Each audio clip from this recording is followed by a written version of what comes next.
අයිබෝවන් අද අපි කතා කරන්න යන්නේ හරිම අපූර්ව කතාවක් ගැන. මේ තමයි වටුවාගේ පලිගැනීම. ඇත්තටම මේක ප්‍රඥාවයි ශක්තියයි අතර වෙන ලොකු ගැටුමක් ගැන කියවෙන කතාවක්. හොඳයි. ඉතින් කතාවට කෙලින්ම බහින්න කලින් අපි මුලින්ම විසඳ ගන්න ඕන ප්‍රශ්නයක් තියෙනවා. ඒ තමයි ඇයි දේවදත්ත තෙරුන් මේ තරම්ම ක්‍රූර කෙනෙක් වුනේ? හරි. කතාව පටන් ගන්නේ වේළුණාරාමයෙන්. එතන භික්ෂුන් වහන්සේලා පිරිසක් කතා බහ කරමින් ඉන්නවා දේවදත්ත තෙරුන් ගැන. විශේෂයෙන්ම එයාගේ ඒ අනුකම්පාවක් නැති ක්‍රූර ගති පැවතුම් ගැන තමයි මේ කතාව.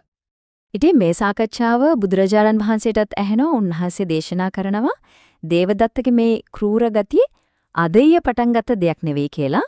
ඒක පැහැදිලි කරන්න උන්වහන්සේ අතීත භවයක සිද්ධ වුණු කතාවක් කියන්න පටන් ගන්නවා. හොඳයි. එහෙනම් අපිත් මේ කතාව අහන්න යමු. මේකට උත්තරේ හොයාගන්න අපි කාලය හරහා ආපස්සට පුරාණ බර්ණස් නුවරට යන්න උන. අලිය තුන් දෙනෙක් ගැන කියවෙන කතාවක් තමයි එතන සිද්ධ වෙන්නේ. කතාව පටන් ගන්නවා හරිම අවදානම් තැනකින්.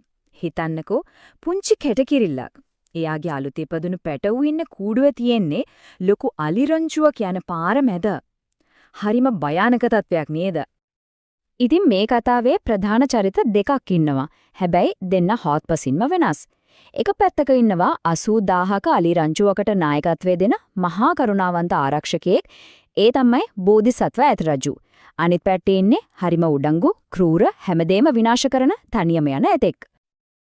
මේ බෝධිසත්ව ඇතරජු මේ පුංචි කූඩුව දකිනවා. එයාගේ කරුණාව කොච්චරද කියනවනම් එයා තමගේ මුළු අලි රංචුවම යනකල් ඒ කූඩුවට හානියක් නොවෙන්න ආරක්ෂා කරගෙන ඉන්නවා. ඒ විතරක් නෙවෙයි පිටිපස්සෙන් එන අර භයානක ඇතා ගැනත් අර කැටකිරිල්ලට අනතුරුවම් ගවනවා. ඊළඟට එන්නේ අර ක්‍රූර ඇතා. ඉතින් මේ අසරණ කැටකිරිල්ල එයාට බැගෑපත්ව කතා කරනවා අනේ මහරජාණෙනි මගේ මේ අසරණ පැටවුන්ට කරදරයක් කරන්න එපා කියලා. ඇත්තට මේ ආයාචනයෙන් යාඩේ අසරණකම හොඳටම පේනවා. ඒත් මේ ඇතාට කිසිම ගාණක් නැහැ. එයා හරිම උඩඟු විදිහට කියනවා උඹ වගේ පොඩි එකෙක්ට මට මොනවා කරන්නද? මම උඹේ පැටවු ටික දකුණු කකුලෙන් නෙවි වම් කකුලෙන් පාගල මරනවා කියලා. ඒ කියපු විදිහටම කිසිම අනුකම්පාවක් නැතුව පැටවු ටික මරලා දානවා. හරි. මෙතනින් තමයි කතාව සම්පූර්ණයෙන්ම වෙනස් වෙන්නේ. අර අසරණ ගුදුරක් වෙලා හිටපු කැටකිරිල්ලා දැන් කතාවේ වීරයා බවට පත් වෙලා. අපි බලමු එයාගේ ප්‍රඥාවෙන් අර මහා ශක්තියට කොහොමද උගලා කටවන්නේ කියලා. තමන්ගේ පැටවුන් නැති වුණු දුකින් කැටකිරිල්ල ලොකු ප්‍රතිඥාවක් දෙනවා. එයා කියනවා නුඹේ ශක්තිය මගේ පවුල නැති කළා, මගේ ප්‍රඥාව නුඹව නැති කරાવી කියලා. ඉතින් දැන් සටන පටන් ගන්නවා. බුද්ධිය ශක්තියට එරෙහිව. හැබැයි කැටකිරිල්ල දන්නවා තනියම මේ වගේ යෝධයෙක් එක්ක හැප්පෙන්න බෑ කියලා. ඉතින් එයා උදව් ඉල්ලනවා. ඒත් කාගෙන්ද? කවුරුත් හිතන්නේවත් නැති තුන් දෙනෙක්ගෙන්. කවුඩෙක්, නිලමැස්සෙක් සහ මැඩියෙක්. පුංචි සත්තු තුන් දෙනෙක්. මේ හතර දෙනා එකතු වෙලා හරිම සූක්ෂම සැලැස්මක් හදනවා. ඒකේ පියවර 4ක් තියෙනවා. පළවෙනි පියවර කවුඩ ගිහින් ඇතාගේ ඇස් දෙකට කොටලා අන්ධ කරනවා. ඊට පස්සේ දෙවෙනි පියවර නිලමැස්ස ගිහින් ඒ ඇස්වල තුවාලවල බිත්තර දානවා. තුන්වෙනියට මැඩියා වතුර තිබහෙන් ඉන්න ඇතාට ඇහෙන්න කන්දක් උඩින්දන් කෑ ගහනවා එතන වතුර තියෙනවා වගේ අඟවන්න. අන්තිම සහ මාරාන්තිකව පියවර තමයි ඇතා කන්ද උඩිට ආවම මැඩියා පහළ ප්‍රපාතයේ ඉඳන් කෑ ගහනවා ඇතාව රැවටීමෙන් ඒ ප්‍රපාතයට ඇදලා දාන්න. හරි. සැලැස්ම සූදානම්. දැන් තියෙන්නේ ඒක ක්‍රියාත්මක කරන්න. කතාවේ උච්චතම අවස්ථාවටයි අපි දැන් එන්නේ. සැලැස්ම හරියටම වැඩ කරනවා. මුලින්ම කවුඩ එනවා. ඇතාට පහර දීලා එයාගේ පෙනීම නැති කරනවා. ඊළඟට නිලමැස්සගේ වැඩේ. එයා දාපු බිත්තර වලින් පණුව හැදිලා ඇතාට දරා ගන්න බැරි වේදනාවක් ඇති වෙනවා. මේ වේදනාවයි වතුර තිබහයි නිසා අන්ධ වෙලා ඉන්න ඇතාට මැඩියාගේ සද්දය ඇහෙනවා. එයා වතුර හොයාගෙන ඒ සද්දෙ පස්සේ ගිහින් කන්දක් උඩටම නගිනවා. අන්තිමට පහලින් ඇහෙන මැඩියාගේ සද්දෙට රැවටිලා අඩියක් ඉස්සරහට තේනවා. ඒ තියන්නේ මරණයේ ප්‍රපාතයට. ඇතාගේ අවසානය එතනින් සිද්ධ වෙනවා.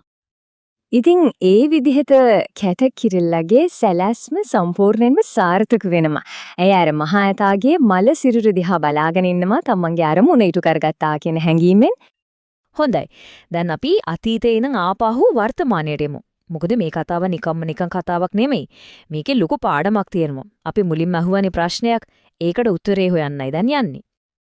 ඉතින් මේ කතාවල ඉන්න චරිත වර්තමානයේ කවුද? කතා දෙක සම්බන්ධ වෙන්නේ කොහොමද? මෙන්න බලන්න මේ සම්බන්ධය. අර ක්‍රූර උඩඟු ඇතා තමයි මේ භවයේ දේවදත්ත වෙලා ඉන්නේ. අර මහා කරුණාවන්ත බෝධිසත්ව ඒත්‍රජු තමයි වෙන කවුරුත් නෙවෙයි බුදුරජාණන් වහන්සේමයි. බුදුරජාණන් වහන්සේ මේ කතාවෙන් පස්සේ භික්ෂුන් වහන්සේලාට දේශනා කරනවා බලන්න මහණෙනි පුංචි සත්තු 4 දෙනෙක් එකතු වෙලා තමන්ගේ බුද්ධිය පාවිච්චි කරලා කොයිතරම් බලවත් ඇතෙක්ව විනාශ කළාද කියලා. මෙතනදී උන්වහන්සේ අවධාරණය කරන්නේ සාමූහිකත්වයේ සහ ප්‍රඥාවේ බලය. ඉතින් මේ මුළු කතාවෙන්ම අපිට ලැබෙන අවසාන වැදගත්ම පාඩම තමයි කෙනෙක් උසස් වේවා පහත් වේවා කිසිම කෙනෙක් එක්ක වෛර නොකළ යුතුයි කියන එක. ඒ වගේම කාවත් අව탁සේරු කරන්න හොඳ නෑ කියන එක. ඉතින් මේ කතාව අදටත් වළංගුයි. පොඩ්ඩක් හිතලා බලන්න. අද ලෝකයේ දුර්වලයි කියලා අපි හිතන අය එකතු වුණොත් බලවතුන්ව පරාජය කරන්න පුළුවන් අවස්ථා මොනම වෙන්න පුළුවන්